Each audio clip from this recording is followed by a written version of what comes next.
कि UPSC class में आप सभी का स्वागत है। और आज C SAT civil service aptitude test का नेक्स्ट चैप्टर कंटिन्यू होगा। चैप्टर का नाम है रेशियो एंड प्रोपोर्शन। रेशियो अनुपात समानुपात। आज हम लोग कंटिन्यू करेंगे। तो सबसे पहले इसका बेसिक आपको बता देते हैं, अनुपात किसे कहते हैं। बचपन में आपने पढ़ा होगा तृतीय अनुपात, द्वितीय अनुपात, चतुर्थ अनुपात, लेकिन यहाँ पर थोड़ा उससे ऊपर उठकर काम करेंगे क्योंकि जो क्वेश्चंस यूपीएससी में आते हैं थोड़े अलग तरीके से आते हैं। रेशियो किसी कोई चीज दी गई है। हमारे इंडिया में दूध में पानी मिलाया जाता है, बिना पानी का दूध आपके घर तक नहीं पहुंचता। तो कितना दूध कितना पानी, मान लीजिए आपने कोई चीज जो है 2 लीटर दी, 2 लीटर दूध और पानी ली। अब इसमें मिल्क और वाटर, मिल्क एंड वाटर का जो रेशियो है, मान लीजिए वो क्या है, किस रेशियो में है। तो मान लेते हैं मिल्क जो है वो 6 पार्ट है और वाटर जो है 4 पार्ट है। इसको और सॉल्व करके लिख सकते हैं 3:2 का रेशियो, यानी जो दूध आपके घर में आ रहा है उसमें 3 पार्ट मिल्क है और 2 पार्ट वाटर है। तो इसको कहते हैं रेशियो। अब रेशियो में जो क्वेश्चंस एग्जाम में आते हैं वो किस तरीके से आते हैं उसको हम लोग कंटिन्यू करते हैं एक एक करके, ठीक है। इसमें और कोई कॉन्सेप्ट नहीं है, क्योंकि रिलेशन वाला चैप्टर है तो उसको हम लोग आगे कंटिन्यू करेंगे, ठीक है। पहला क्वेश्चन आपके सामने, कोई एक डिजिट है, दो संख्याओं में 2:3 का रेशियो है, जिसमें से जब प्रत्येक संख्या में 20 जोड़ दिया जाता है तो रेशियो 4:5 हो जाता है। तो वो संख्या बताइए, ठीक है।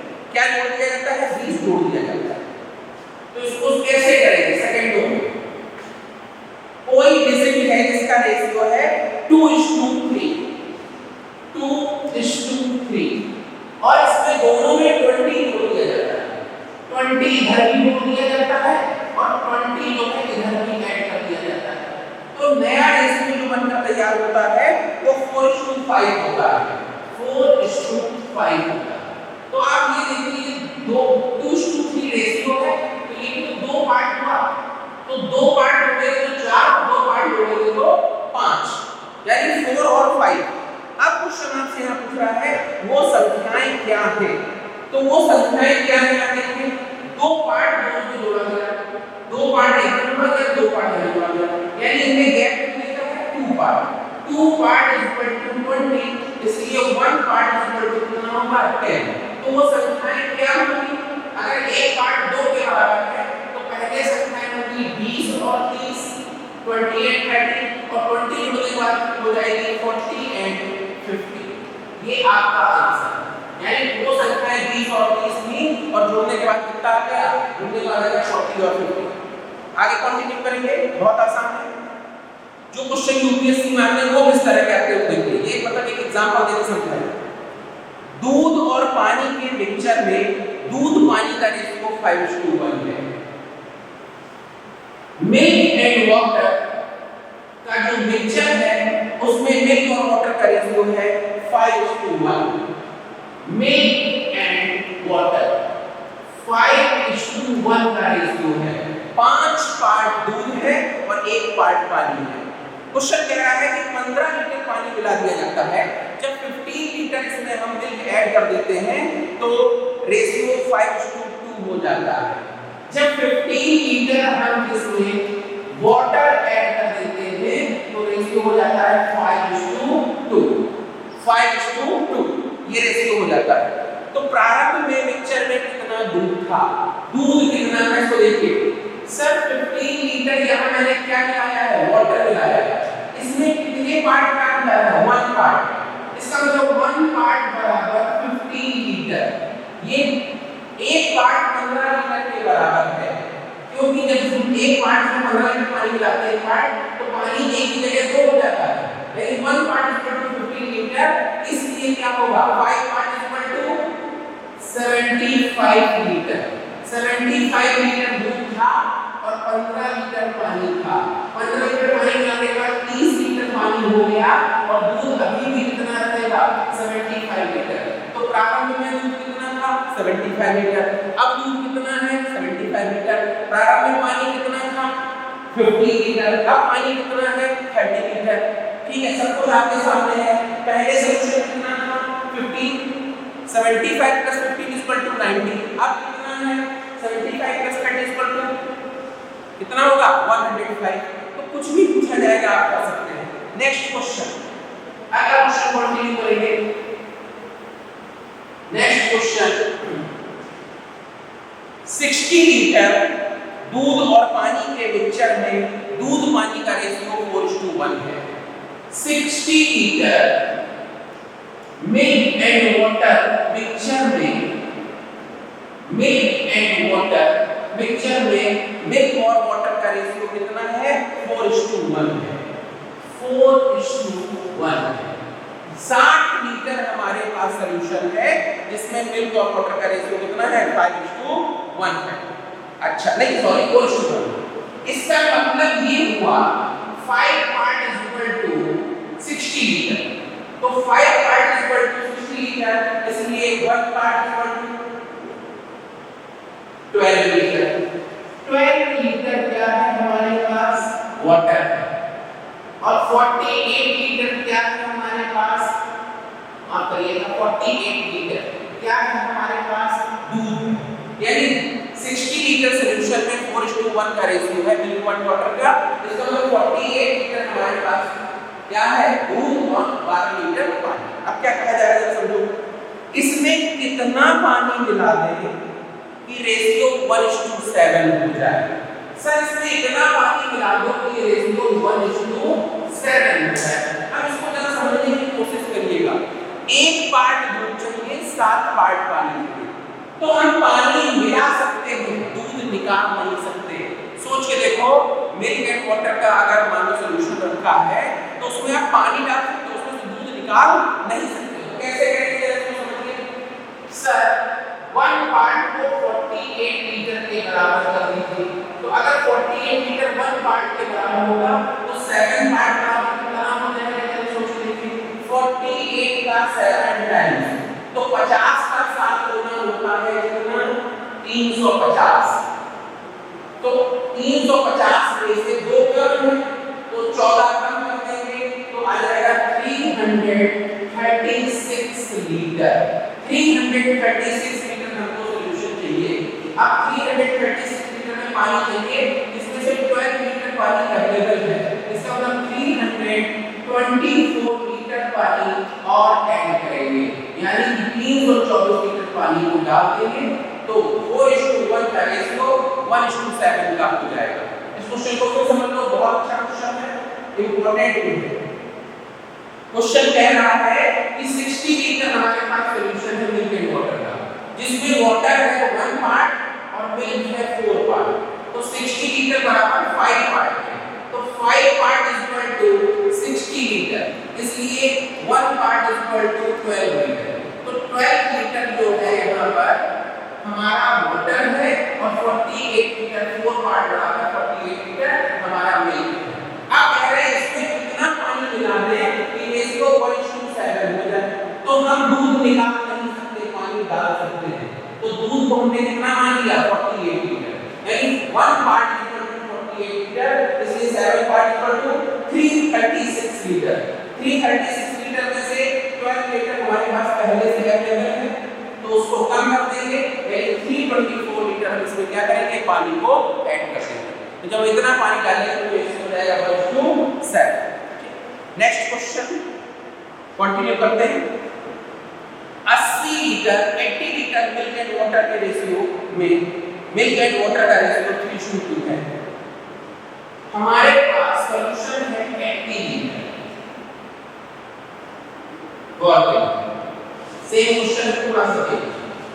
80 लीटर में मिल्क एंड वाटर का क्या रेशियो है 2:3। 2 पार्ट मिल्क है और 3 पार्ट वाटर है। तो 5 part is equal to 80 litre. 5 part is equal to 80 litre, इसलिए 1 part is equal to 16 litre, इसलिए 3 part is equal to 48 litre और 2 part is equal to 32 litre. 32 litre हमारे पास मिल्क है और 48 लीटर हमारे पास क्या है, पानी है 80 लीटर में। इसमें कितना पानी मिला है कि दूध पानी का रेशियो 1:15 हो जाए, इतना पानी मिलाओ कि रेशियो 1:15 हो जाए, यानी 1 पार्ट दूध और 15 पार्ट पानी। पता नहीं क्या बन रहा है ये, 1 पार्ट दूध 15 पार्ट पानी मिला के क्या बनता होगा, है वो क्वेश्चन क्या है वो करते हैं।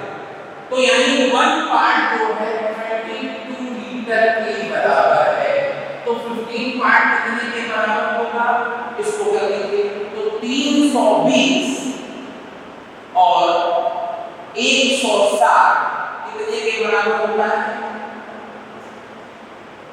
480 लीटर के बराबर होता है। 480 लीटर सॉल्यूशन जो है हमको चाहिए। अब 4 क्योंकि 1 पार्ट इक्वल टू 32 तो 15 पार्ट में निकालना है, तो 15 पार्ट 480। अब 480 लीटर में 48 लीटर पानी हमारे पास अवेलेबल है, तो कितना पानी और मिला दिया जाए, 332 लीटर पानी, सॉरी 432 लीटर पानी अगर हम और मिला देंगे तो सर रेशियो कितना हो जाएगा, 1:15। सोचिए 32 लीटर दूध में 480 लीटर पानी मिलाया जा रहा है, कोई स्पेशल डिश भी बन रही होगी, तो पक्की बात है। ठीक है, आगे हम लोग कंटिन्यू करते हैं। नेक्स्ट क्वेश्चन, थोड़ा सा टाइप चेंज करेंगे और टेस्ट चेंज करेंगे। ए और बी सोना एवं तांबे की मिक्सचर है। ए और बी गोल्ड एंड कॉपर के मिक्सचर हैं, जिसमें गोल्ड एंड कॉपर का रेशियो 5:3 एंड 7:9 है। ठीक है, ए एंड बी। अब हमारे पास दो मिक्सचर है ए और बी, जिसमें गोल्ड और कॉपर है। सर गोल्ड एंड कॉपर और मिक्सचर है ए और मिक्सचर है बी।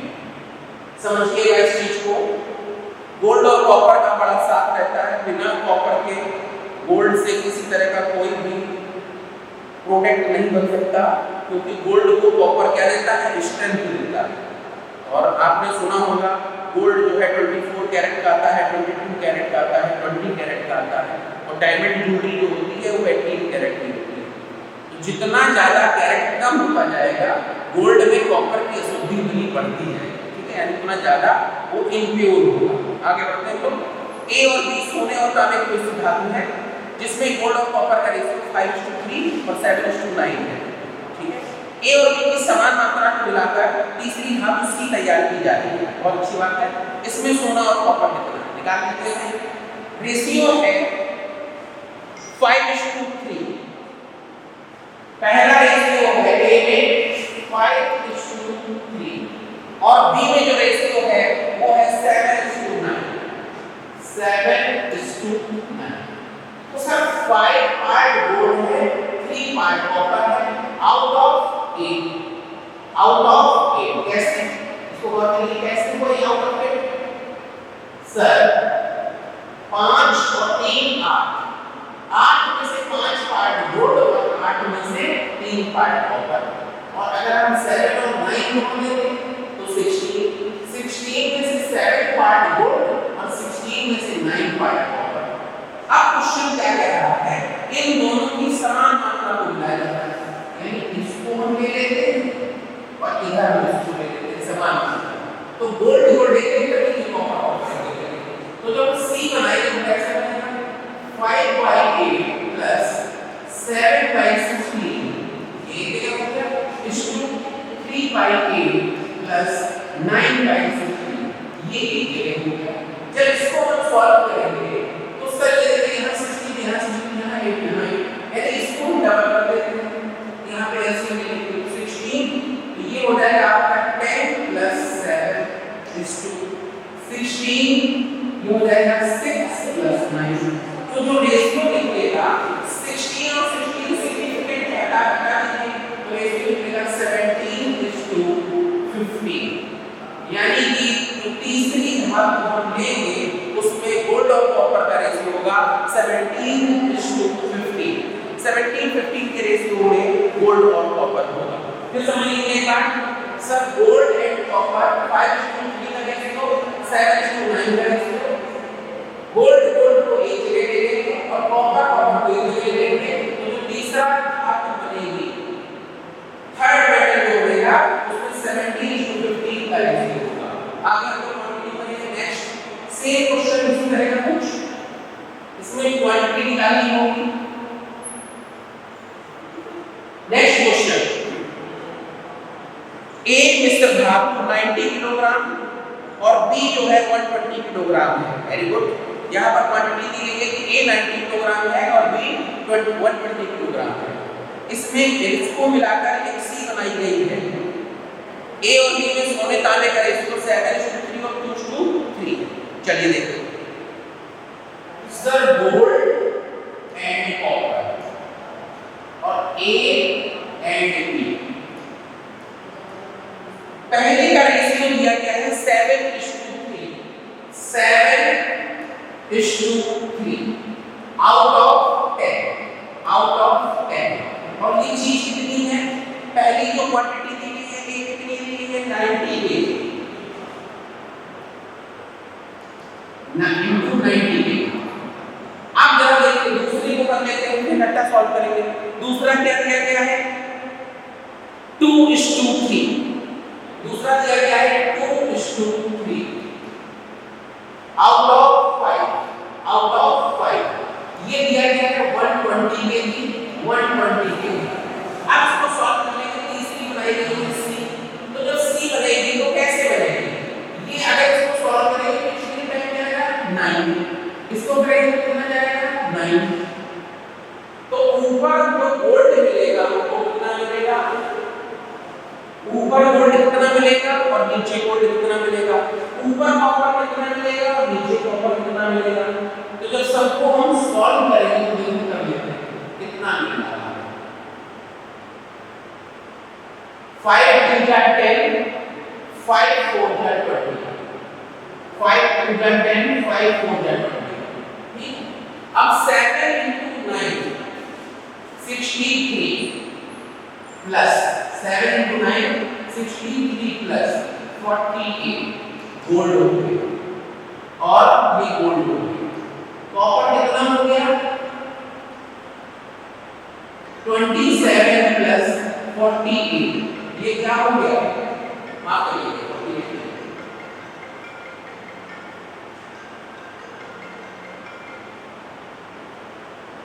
27 प्लस 24 का कितना 72 kg। तो इतना गोल्ड और इतना कॉपर हमारी जो तीसरी धातु है उसमें निकलेगा। तो कितना कितना निकलेगा, इसमें क्या क्वेश्चन पूछ रहा है, सी में तांबे की मात्रा कितनी होगी। तो सर कॉपर कितना होगा 7 प्लस 2 9, 7 प्लस 2 9, 99 kg क्या होगा कॉपर होगा। अगर गोल्ड पूछ रहे हैं कितना होगा तो 8 प्लस 3 11 1 and 10 111 kg क्या होगा 111 kg गोल्ड में 99 kg की प्योरिटी होगी इसी कॉपर की। ये आपका आंसर है। आगे हम लोग पढ़ेंगे, थोड़ा सा चेंज करेंगे। यूपीएससी में आया हुआ क्वेश्चन है, ठीक, एग्जाम में पूछा जा सकता है।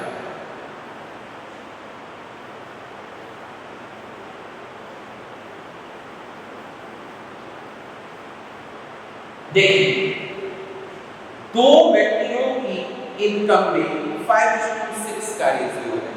दो व्यक्ति हैं ए और B, 2 person A and B, इनकी जो इनकम का रेशियो है वो है 5:6, 5:6। यानी एक की इनकम 5 है तो दूसरे की 6, एक की 5,000 तो दूसरे की 6 है। अब कह रहे हैं इनके खर्चों में 4:5 का रेशियो है। सर ये खर्च करते हैं महीने में वो 4:5 करते हैं। ये 5 कमाता है 4 खर्च कर देता है, ये 6 कमाता है 5 खर्च कर देता है। इसका मतलब ये भी 1 बचाता है और ये भी 1 बचाता है, बचत इनकी ये है। अब आगे क्वेश्चन क्या कह रहा है जरा गौर करके देखिएगा, समझने की कोशिश करिएगा। ठीक है, क्वेश्चन कह रहा है 600 रुपए हो जाता है। सर प्रत्येक व्यक्ति 600 उठाता है, 600 ये भी हो जाता है और 600 ये भी हो जाता है। ठीक भाई, वन पार्ट नहीं हो जाता, वन पार्ट नहीं हो जाता, ये भी हम नहीं कह रहे, क्वेश्चन कह रहा है प्रत्येक व्यक्ति 600 उठाता है। अब क्या कह रहा है, तो उनकी इनकम ज्ञात करें।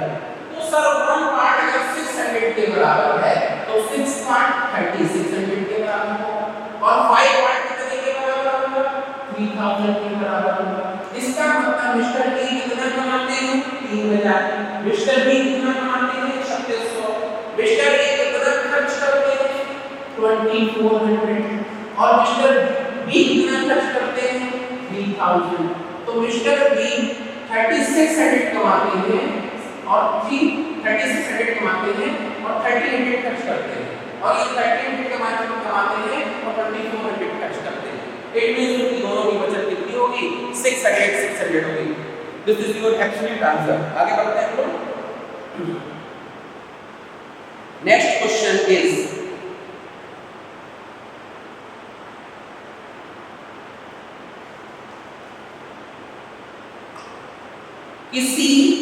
किसी काम को 16 डेज में पूरा कर सकता है। अच्छा भाई, बी ए से 60% एक्स्ट्रा पावरफुल है, वह उस काम को कितने दिनों में करेगा। Don't use math, only use brain math. Pen की जरूरत मैथ को ऐसे कम होगी। देखिए कैसे ए किसी काम को 16 डेज में पूरा कर सकता है। ए एंड बी दो लोग हैं। क्वेश्चन का सेकंड पार्ट पहले पढ़ेंगे। बी ए की अपेक्षा 60% एक्स्ट्रा पावरफुल है। जो बी है वो ए से 60% एक्स्ट्रा पावरफुल है, यानी अगर ए की पावर 100% है तो बी की पावर होगी 160%। तो सर पावर का जो रेशियो है, this is the ratio of power. तो जो पावर का रेशियो है, पावर का रेशियो जो है वो आएगा 10:16। तो अगर पावर का रेशियो 10:16 होगा तो टाइम का रेशियो कितना होगा, रेसिप्रोकल होगा, यानी 16:10। क्यों ऐसा होता है, क्योंकि power is inversely proportional to time. Power जो है टाइम का इनवर्सली प्रोपोर्शनल होती है। Power is inversely proportional time. क्यों, जितनी ज्यादा पावर होगी उतनी जल्दी काम होगा, जितना कम पावर होगी उतना कम काम होगा। गौर करिएगा, तो जब पावर ज्यादा होगी तो समय कम लगेगा। ठीक है, इसी काम को आप करें और उसको अगर जेसीबी मशीन से कराएंगे तो वो काम जल्दी हो जाएगा। ठीक है, इस बात को ध्यान रखिएगा। थोड़ी देर बाद कॉल कर तो उसको क्या करेंगे, वो काम जल्दी हो जाएगा। आप जरा देखिए, अगर टाइम का रेशियो कितना है, 16:10 है। क्वेश्चन क्या कह रहा है आपसे, क्वेश्चन कह रहा है कि ए उस काम को खत्म करने में 16 दिन लगाता है। तो सर अगर ए उस काम को करने में 16 डेज लगाता है तो बी काम करने में कितने दिन लगाएगा, 10 डेज लगाएगा। अगर ए किसी काम को 16 दिन में करेगा तो बी कितने दिन में करेगा, 10, क्योंकि मैंने आपको बताया। ठीक है, पावर का रेशियो जो है टाइम के रेशियो के अगेंस्ट होता है। नेक्स्ट क्वेश्चन आगे कंटिन्यू करेंगे हम लोग। नेक्स्ट इज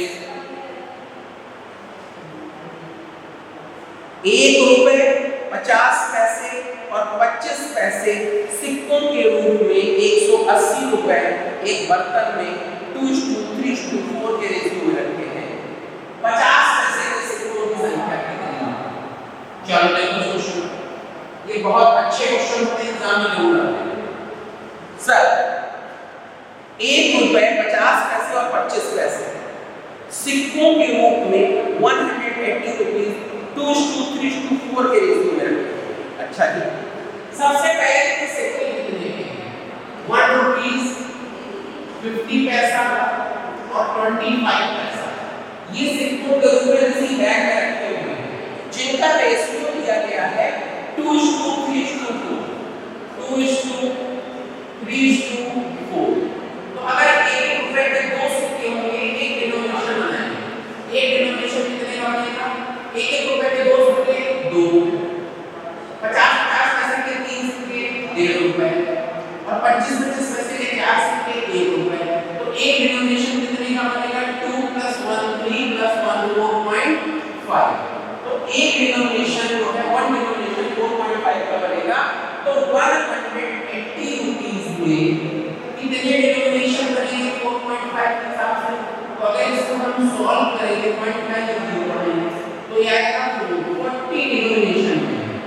40 डिनोमिनेशन अगर बनेंगे तो अब आंसर देंगे क्या होगा। पूछ रहा 50 पैसे के कितने सिक्के होंगे, हम सारे निकालते हैं। सबसे पहले ₹1 के कितने होंगे, 50 पैसे के कितने होंगे और 25 पैसे के कितने होंगे। इसको समझिए, इसको समझिए। ₹1 के कितने होंगे 40 डिनोमिनेशन है, 2 सिक्के एक में है, ₹1 के कितने होंगे 80। 50 पैसे के कितने होंगे 3 है, 40 के कितने होंगे 120 और 25 पैसे के 4 है, तो 40 के कितने होंगे 160। यानी कि ₹1 के 80 सिक्के होंगे, 50 पैसे के 120 सिक्के होंगे और 25 पैसे के 160 सिक्के होंगे। अगर इनको कैलकुलेट करके 180 रुपए आता है तो सही है। ₹1 के 80 सिक्के 80 रुपए, 50 पैसे के 120 सिक्के 60 रुपए। ठीक है, तो अब 25 पैसे अगर 160 सिक्के होंगे तो ये कितना हो जाएगा 40 रुपीस। और अगर इस सबको हम ऐड कर देंगे तो आंसर आ जाएगा 180 rupees. This is your absolute answer. ठीक है, इस तरीके से क्वेश्चन को करेंगे। आगे बढ़ते हैं हम लोग। नेक्स्ट 50 पैसे की सिक्कों की संख्या 120 होगी। अच्छा, ये बहुत अच्छा क्वेश्चन फिर से।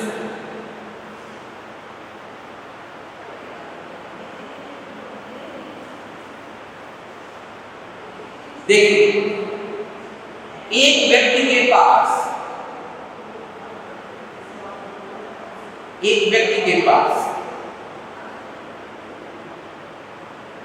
512 रुपीस, 1 रुपी, 5 रुपी और 10 रुपी के डिनोमिनेशन में रखे हुए। चलो देखो, एक व्यक्ति है उसके पास 512 रुपीस है जो 1 rupees and 5 rupees and 10 rupees के डिनोमिनेशन में रखे हुए हैं। यानी उसके पर्स में ₹1, ₹5 और ₹10 के नोट हैं जो कितने रुपए हैं 512 रुपए। क्वेश्चन पूछ रहा है उसके पर्स में कितने नोटों की संख्या कितनी है। उसके पर्स में नोटों की संख्या कितनी है उसको समझने की कोशिश करिए। उसके पर्स में नोटों की संख्या कितनी है। तो सर एक डिनोमिनेशन कितने का बनेगा 1 rupees plus 5 rupees plus 10 rupees equal to 16। तो सर 512 में कितने डिनोमिनेशन बनेंगे इसके हिसाब से जरा सोचिए। अगर इसको आप सॉल्व करेंगे तो ये कितना आ जाएगा। इसको जब आप सॉल्व करेंगे आएगा 32 डिनोमिनेशन बनेंगे। तो सर ₹1 के कितने नोट 32 नोट प्लस 5 रुपीस के कितने नोट 32 नोट प्लस 10 रुपीस के कितने नोट 32 नोट। तो नोटों की संख्या कितनी होगी 96। यानी पर्स में नोटों की संख्या कितनी है 96। कैलकुलेट करके देखना चाहो तो देखो क्या 512 होते हैं। देखिए सर 32 नोट अगर 10 रुपीस के होंगे तो 320 रुपीस। 32 नोट अगर 5 रुपीस के होंगे तो कितने होंगे इसके हाफ होंगे यानी 116। और अगर 32 नोट ₹1 का 1 होगा तो 32। अगर इसको ऐड करने पर 512 आ तो इसका मतलब आंसर सही है। तो इसको सॉल्व करेंगे ये कितना आएगा 2 3 5 प्लस 6 11 का 1 3 प्लस 1 4 एंड 8 5। इसका मतलब क्या किया ये क्वेश्चन क्या है सही है। आगे बढ़ते हैं। नेक्स्ट एक बॉक्स में ₹1 50 पैसे और 25 पैसे के सिक्के रखे हुए हैं जिनकी वैल्यू में 2:3:4 का रेशियो है। ध्यान रखिए वैल्यू की बात कर रहा है।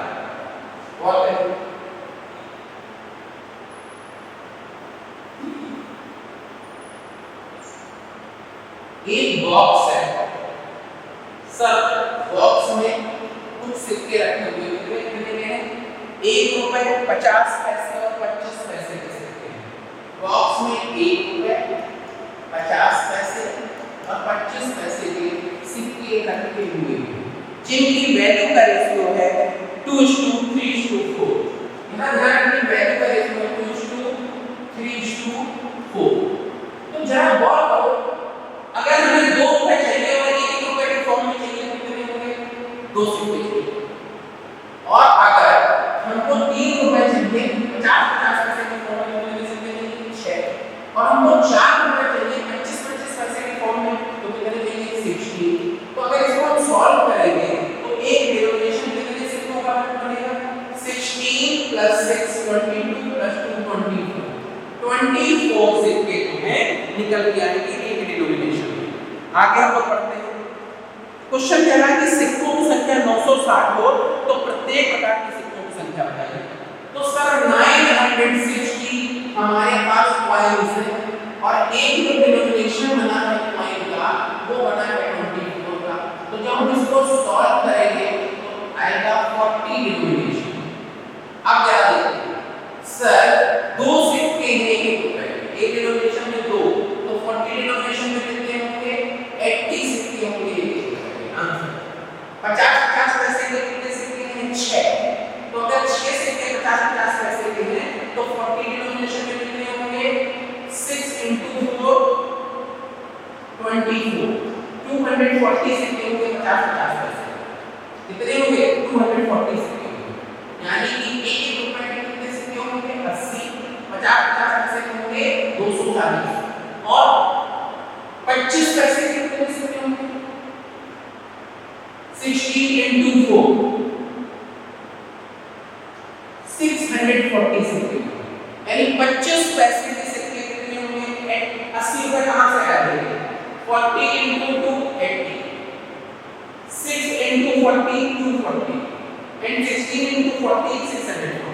It means 25 पैसे के सिक्के होंगे 640, 50 पैसे के होंगे 240 और 1 रुपए के होंगे 80 सिक्के। तो इस तरीका का क्वेश्चन सॉल्व हो जाएगा। ध्यान रखिएगा इस तरह क्वेश्चन में गूगली होती है, दिक्कत क्या होती है? अगर वैल्यू का रेशियो दिया है तो ऐसे करेंगे और सिक्कों का रेशियो दिया है तो पुराने वाले तरीके से करेंगे, लेकिन डिनोमिनेशन दोनों में बनेगा। ठीक है, आगे बढ़ते हैं। तो एक स्टेशन ए और बी, स्टेशन कानपुर और लखनऊ में,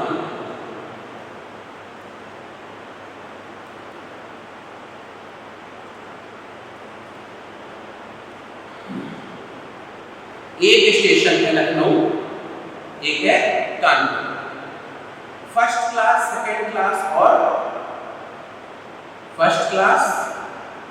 एसी फर्स्ट क्लास और सेकंड क्लास की टिकट के मूल्यों में 5:4:2 का रेशियो है और यात्रियों की संख्या में 1:2:7 का रेशियो है। चलो देखो क्या क्वेश्चन कह रहा है।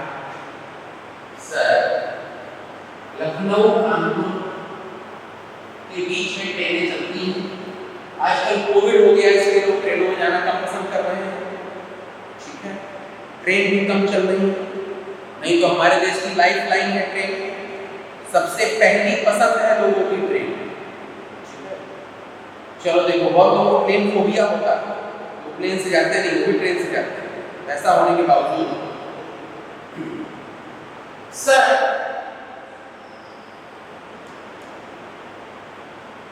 ये है कानपुर और ये है लखनऊ, इनके बीच ट्रेन चल रही है और जो ट्रेन चल रही है उसमें जो पैसेंजर हैं, पैसेंजर जो जाते हैं सफर करते हैं, उनका रेशियो जो है पैसेंजर का 1:2:7 है। तो जो पैसेंजर का रेशियो है वो एसी क्लास से, फर्स्ट क्लास से और सेकंड क्लास से। तो जो फर्स्ट क्लास से जो सफर करते हैं 1:2:7, 1:2:7, यानी एक आदमी अगर एसी से सफर करता है तो 2 लोग स्लीपर से करते हैं, सेकंड क्लास से करते हैं और 7 लोग किससे करते हैं? जनरल डब्बे में सफर करते हैं। कोई ये बात भी बहुत अच्छी बात है। अच्छा, और जो इनकी वैल्यू का रेशियो है, टिकट की जो मूल्य का रेशियो है वो 5:4:2 है। यानी जो प्राइस का रेशियो है वो 5:4:2 है। यानी ये जो टिकट है एसी की वो 5 रुपए के करीब है, तो फर्स्ट क्लास की 4 रुपए की है और सेकंड क्लास की कितने रुपए की? 2 रुपए की। ये तो सर कह रहे हैं इनकम जो है टोटल कितनी आ रही है? एक दिन की इनकम है 16,200। तो किससे कितनी आएगी निकालिए सर। तो सर इनकम कैसे होगी? Person into price, person into price और पर्सन इनटू प्राइस। अरे सर एक टिकट की 5 रुपए की कितने रुपए आएंगे? 5। सर 2 टिकट की 4 रुपए कितने आएंगे? 8। और सर 7 टिकट की 2 रुपए कितने आएंगे? 40। तो सर जितनी इनकम है उसका 40 पार्ट सेकंड क्लास से आएगा, 8 पार्ट फर्स्ट क्लास से आएगा और एसी कितने पार्ट आएगा? 5 पार्ट। वैसे ऐसा है नहीं, वैसे सबसे ज्यादा पैसा सेकंड क्लास से आता है। ठीक है, चलिए देखते हैं आगे, हम लोग कैलकुलेट करके आगे बढ़ते हैं। क्वेश्चन क्या कह रहा है? क्वेश्चन कह रहा है तीनों से डिवाइड करना है। तो सर 14 + 8 22 + 5, जरा गौर करिएगा, +5। तो अगर इसको हम जोड़ देंगे तो ये जितना आएगा इस पैसे को उतने पार्ट में डिवाइड कर देंगे और तीनों में बांट देंगे। तो 14 + 8 20 + 5 27, 27 पार्ट इज इक्वल टू 16,200। इसलिए किसका पूछ रहा है? तीनों का पूछ रहा है, इसलिए एक पार्ट निकालिए, 1 पार्ट इज इक्वल टू, इसलिए 1 पार्ट इज इक्वल टू, और जो आएगा उससे इन तीनों को इंटू कर देंगे। This is answer. इस तरीके से आप सेकंडों में आंसर निकाल देंगे। आगे बढ़ते हैं, कैलकुलेशन काम आपका है, आप करिए, हम लोग आगे बढ़ते हैं। नेक्स्ट क्वेश्चन, सोना पानी से 19 गुना भारी है। देखिए सर, जो गोल्ड है वो वाटर से 19 टाइम्स वेटेड है, 19 गुना। अच्छा भाई, 19 गुना भारी है। और तांबा पानी से 9 गुना भारी है। सर गोल्ड एंड कॉपर इसका बड़ा यूज है दुनिया में, दोनों कमोडिटीज जो है दुनिया में खूब बिकती है। गोल्ड को बुलियंस बोलते हैं, क्या बोलते हैं? बुलियंस। और कॉपर को बोलते हैं सेमी बुलियंस, इस बात को ध्यान रखिएगा। और दुनिया में सबसे ज्यादा ट्रेडिंग दो ही चीजों पर होती है, एक गोल्ड पर और दूसरा क्रूड ऑयल पर। ठीक है, हर चीज आपको बताते चलते हैं। सोना पानी से 19 गुना भारी, गोल्ड जो है वो वाटर से 19 टाइम्स भारी है, और जो कॉपर है वो कितना है? वो 9 टाइम्स भारी है, 9 गुना वेटेड है। अब क्वेश्चन क्या कह रहा है? सोने तांबे के को किस रेशियो में मिलाएं कि जो मिक्सचर है वो 15 टाइम्स वेटेड हो जाए। तो सर मिक्सचर 15 टाइम्स वेटेड हो जाए तो किस रेशियो में? तो सर इसमें कितने का वेट, इसमें कितने का अंतर आया? 15 और 9 में 6, और इसमें कितने का होगा? 15 और 4 का। तो सर रेशियो होगा 3:2, यानी गोल्ड और कॉपर को किस रेशियो में मिलाएंगे? 3:2 के रेशियो में मिलाएंगे, तो हमको क्या होगा? इस 15 गुना भारी मिल जाएगा। ठीक है, बहुत आसान क्वेश्चन है, 3:2 के रेशियो में मिलाएंगे। नेक्स्ट क्वेश्चन, आगे बढ़ते हैं हम लोग। Next question,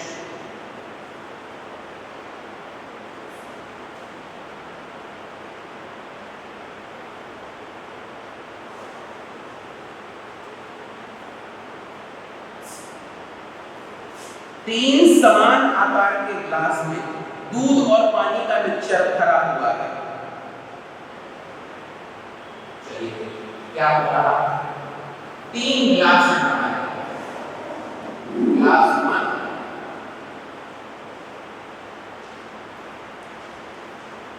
glass 2 and glass 3। 3 glass है हमारे पास, 1 2 3। क्या कह रहा है जरा गौर करिए, कह रहा है इन बर्तनों में दूध पानी का मिक्सचर है 2:5, इसमें है 2:5, इसमें है सेकंड वाले में कितना है 7:2, 7:2 और तीसरे में कितना है 8:2, तीसरे क्लास में 8:5। ये मिल्क एंड वाटर का रेशियो है। अब क्वेश्चन कह रहा है इनको उठाकर एक बड़े बर्तन में पलटा जाता है तो दूध पानी का रेशियो क्या है। तो इनको उठाकर बड़े बर्तन में पलटेंगे तो दूध पानी का रेशियो कितना निकालिए। सर इसमें जो है तीनों उठा के बड़े बर्तन में पलटेंगे तो मिल्क एंड वाटर है। तो सर मिल्क वाला करते हैं तो मिल्क कितना एंड वाटर है। तो सर मिल्क होगा यहाँ से मिल्क कितना निकलेगा 2/7, यहाँ से मिल्क कितना निकलेगा 7/9 और यहाँ से मिल्क कितना निकलेगा 8/30 और अब वाटर निकालते हैं, यहाँ से वाटर कितना निकलेगा 5/7 प्लस यहाँ से कितना निकलेगा 2/9 सॉरी प्लस और यहाँ से कितना निकलेगा 5/30, यानी कितना तो वाटर निकलेगा और कितना क्या निकलेगा मिल्क निकलेगा। अब क्वेश्चन क्या पूछ रहा है कि मिल्क और वाटर का रेशियो क्या होगा। तो सर इसको सॉल्व करेंगे तो इसका सॉल्यूशन आएगा 1375 1082 1082। इसको सॉल्व करिए यही आंसर आएगा। ठीक है, तो जिस फॉर्म में आंसर दिया जाए उस फॉर्म में आप इसको लिख सकते हैं। तो ये इस तरह के क्वेश्चन आपसे अक्सर पूछ लिए जाते हैं, ज्यादातर इसमें मिक्सिंग वाले क्वेश्चन ही पूछे जाते हैं। नेक्स्ट आगे बढ़ते हैं। अच्छा, एक कुछ क्वेश्चन इसमें ऐसे पूछे जाते हैं बच्चों जिसमें डेटा इनसफिशिएंट होता है। तो क्वेश्चन पूछा जाएगा डेटा सफिशिएंट है या नहीं है। तो अगर कोई क्वेश्चन ऐसा आए जिसमें डेटा सफिशिएंट नहीं है तो उसमें आंसर भी होगा डेटा इनसफिशिएंट, तो उसमें ही आप टिक करेंगे। बहुत सारे क्वेश्चन इस तरह से होते हैं। नेक्स्ट,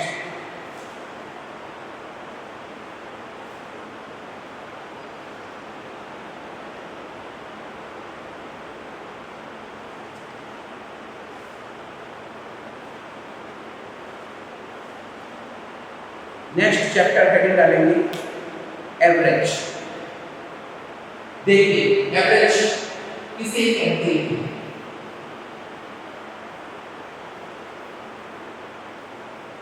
एक वर्ड सुना होगा आपने एवरेज, इंग्लिश का वर्ड है, इसका हिंदी में होता है क्या। इसका हिंदी आम बोलचाल की भाषा में अगर मतलब निकाले तो क्या है एवरेज, मतलब ना बहुत अच्छा ना बहुत खराब। कोई देखने में कैसा है एवरेज है, तो ना तो बहुत स्मार्ट है ऋतिक रोशन है और ना बहुत खराब है। कोई लड़की एवरेज है तो ना वो कैटरीना कैफ है और ना वो क्या है ना वो राखी सावंत है। एवरेज है, ना बहुत खराब है ना बहुत अच्छी है। तो एवरेज बीच का हिस्सा होता है। जैसे मान लीजिए कोई डिजिट दी जाती है 2 4 6 8 10, आप कहेंगे फाइंड द एवरेज का एवरेज निकालना है। तो इसका बेसिक तरीका ये है कि 2 + 4 + 6 + 8 + 10 आप सबको जोड़ेंगे और जोड़ने के बाद जो डिजिट आएगी उसको जो है 1 2 3 4 5 यानी 5 डिजिट की 5 से हम डिवाइड कर देंगे स्मार्ट को, तो जो आंसर आएगा वो एवरेज होगा। लेकिन इसका अगर हम गणना करेंगे एग्जामिनेशन में तो हमारे पास इतना समय नहीं होता, सारा पेड टाइम होता है। तो हम क्या करेंगे, चूंकि इनके बीच की जो फ्रीक्वेंसी है वो क्या है कॉमन है, यहाँ भी 2 है यहाँ भी 2 यहाँ भी 2 यहाँ भी 2। जब कभी भी फ्रीक्वेंसी कॉमन होगी तो हमने 2 डिजिट इधर से हटाए 2 इधर से हटाए, गारंटी हम निकाल के देंगे 6 आएगा। जैसे कोई दी है 5 10 15 20, 25 एंड 30। अब करंट फाइंड कर लेते हैं। तो आप मेरे लिए इधर से काम नहीं सर, दो इधर से हटाइए, दो इधर से हटाइए। 15 और 20 के बीच का हिस्सा है, तो 15 और 20 के बीच में हिस्सा कितना होगा? 17.5। तो इसको निकालने का तरीका और 15 + 20 अपन दो कर दीजिए, ये भी एवरेज हो जाएगा। यानी एवरेज हम हमेशा इस तरीके से फाइंड आउट करते हैं एवरेज में। लेकिन इस तरह के क्वेश्चन एग्जाम में नहीं आते हैं। आपके एग्जाम में इस तरह से क्वेश्चन नहीं आएंगे कि आप जो है इस तरह से वो लगा करके अपन निकालें। जो क्वेश्चन आएंगे थोड़े स्टैंडर्ड होंगे, किस तरह से आएंगे एक हम कर दिखाते हैं। क्या है क्वेश्चन जरा गौर करिए। देखिए पहला क्वेश्चन, किसी क्लास के 20 स्टूडेंट्स की एवरेज एज 15 ईयर। कोई क्लास है जिसमें 20 स्टूडेंट्स बैठे हुए हैं, ये सभी 15 ईयर के हैं। कितने साल के हैं? 15 साल के। यानी मान लीजिए मेरी ये क्लास है, इसमें आप सभी स्टूडेंट बैठे हैं और आप कितने साल के हैं? 15 ईयर एज एवरेज है, यानी सभी 15 साल के हैं। जब शिक्षक अंदर एंट्री करता है, शिक्षक के आने पर एवरेज एज 2 ईयर बढ़ जाती है। मान लीजिए मैं हूं अतुल सर जैसे इस क्लास में एंट्री करेंगे वैसे ही आप सबकी एज कितनी बढ़ जाएगी? 2 ईयर बढ़ जाएगी। तो सर 20 स्टूडेंट की एज अगर 2 ईयर अतुल सर के आने पर बढ़ी है, इसका मतलब 40 ईयर एज तो अतुल सर ने उन बच्चों को दे दी जो बच्चे क्लास में बैठे हुए हैं और प्लस वो एवरेज में शामिल हो गए। तो उनके आने पर, सर के आने पर अगर एज बढ़ी है, 2 साल तो एवरेज में शामिल हो गए, यानी वो भी 17 ईयर हो गए। तो 2 साल उन्होंने 20 लोगों को देने के बाद वो कितने हो पाए? 17 ईयर के हो पाए। इसका मतलब उनकी एज कितनी है? अतुल सर की कितनी है? 57 ईयर। इसका मतलब टीचर की एज कितनी निकल आई? 57 ईयर। फिर से देखो वर्बल क्वेश्चन, सेकंडों में करने का तरीका, पेन ही नहीं लगेगा। क्लास में 20 बच्चे बैठे हैं, सभी 15 ईयर के। सर के आने पर एज 2 ईयर बढ़ती है। इसका मतलब अतुल सर भी 17 हो गए और बच्चे भी 17 हो गए। तो 17 के वो हो गए तब जब उन्होंने हर बच्चे को 2 साल और दिए। तो 2 सालों में अगर हर बच्चे को दी तो 20 बच्चों को कितनी दी? 40। और 40 देने के बाद 17 के हुए। इसका मतलब वो थे कितने के? 40 + 17 = 57। यानी उनकी एज 57 ईयर थी। आगे बढ़ते हैं, नेक्स्ट क्वेश्चन एक और करते हैं बढ़िया सा। क्वेश्चन कह रहा है 15 विद्यार्थियों की औसत आयु 12 वर्ष है। 15 स्टूडेंट्स की एवरेज एज, 15 स्टूडेंट की एवरेज एज 12 ईयर है। यानी 15 बच्चे क्लास में बैठे हैं जो सभी 12 साल के हैं। ठीक है, अच्छी बात है। अब क्या कह रहा है? सुबोध के आने पर उम्र 1 वर्ष कम हो जाती है। मिस्टर सुबोध जब आते हैं तो एज 1 ईयर कम हो जाती है, यानी एवरेज हो जाता है 11 ईयर। बहुत अच्छा क्वेश्चन है, जवाब है 50 स्टूडेंट बैठे थे, सभी 12 ईयर के थे। सुबोध जैसे आए सभी 11 साल के हो गए। यानी इसका मतलब ये हुआ कि सभी ने अपनी एक साल उम्र सुबोध को दी। तो कितने बच्चे हैं? 1 वर्ष उम्र अगर सभी लेते हैं तो बच्चे 15 हैं। तो 15 ईयर एज जो है सुबोध को बच्चों ने दी है। तो अगर 15 ईयर के सुबोध को बच्चों ने दी है तब सुबोध कितने के हो पाए? 11 ईयर के हो पाए। इसका मतलब सुबोध -4 ईयर के। How can possible? Age is never possible in negative. Age कभी नेगेटिव में नहीं होती। क्यों? कोई बच्चा पैदा होता तो हम किस तरीके से बात करते हैं? भाई कब हुआ? बोले 5 मिनट पहले हुआ, यानी उसकी उम्र 5 मिनट है। भाई कब हुआ? भाई 2 महीने का हो गया। कब हुआ? 2 साल का हो गया। कब हुआ? 50 साल का हो गया। कभी ऐसा हो सकता है कि एज नेगेटिव में हो, यानी आप इमेजिनेशन में एज करें। ये तो तभी पॉसिबल है कि भाई आप इस समय 20 साल के हैं, आप यूपीएससी की तैयारी कर रहे हैं और आप सोचिए भाई मेरा 2 साल बाद सिलेक्शन हो जाएगा, यानी 20-22 साल में मेरा सिलेक्शन हो जाएगा। उसके 1 साल बाद मैं शादी करूंगा, उसके 1 साल बाद मेरा बच्चा होगा। तो मेरा बच्चा जो है कितना हुआ? -5 ईयर का हुआ। तो ये कल्पना कर सकते हैं, otherwise age is not possible in negative. तो अगर कभी भी आंसर नेगेटिव में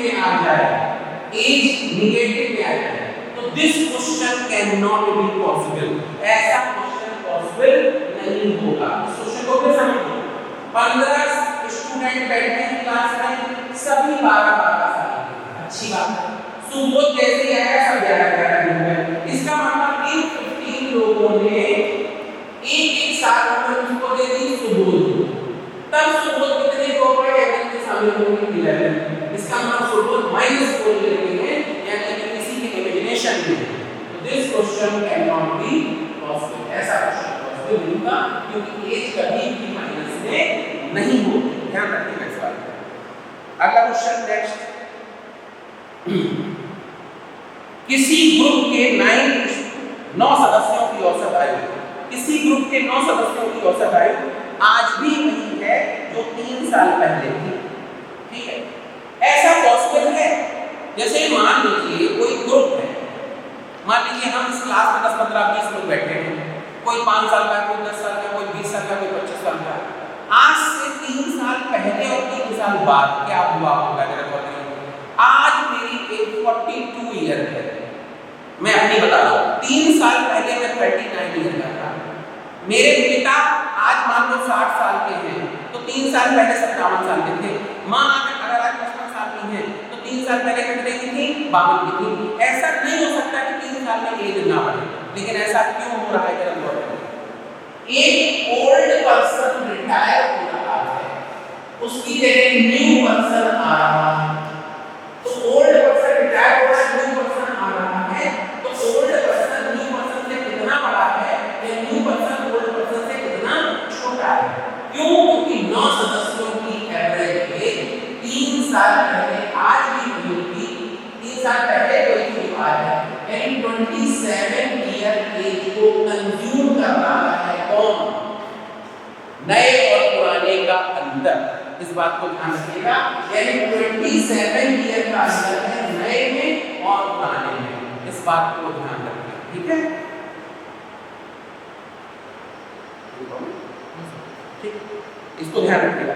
इस तरीके से इस क्वेश्चन को हम लोग तुरंत सॉल्व करते हैं। नेक्स्ट क्वेश्चन और बहुत बढ़िया, देखिए। नेक्स्ट क्वेश्चन इज, किसी जहाज में 45 यात्रियों का औसत भार 50 किलोग्राम है।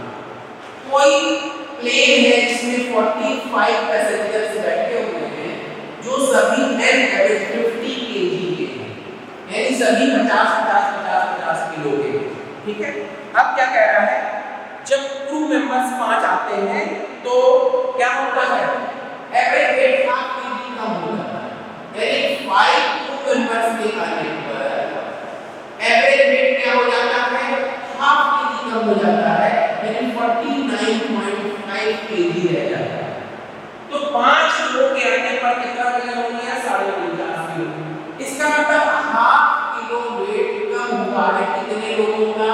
45 लोगों का। तो इसका मतलब ये हुआ 22.5 kg वेट जो है इन पैसेंजर्स से किसने ले लिया? क्रू मेंबर ने ले लिया। तो क्रू मेंबर्स की संख्या कितनी है? 5। तो एक व्यक्ति के हिस्से में 4.5 kg।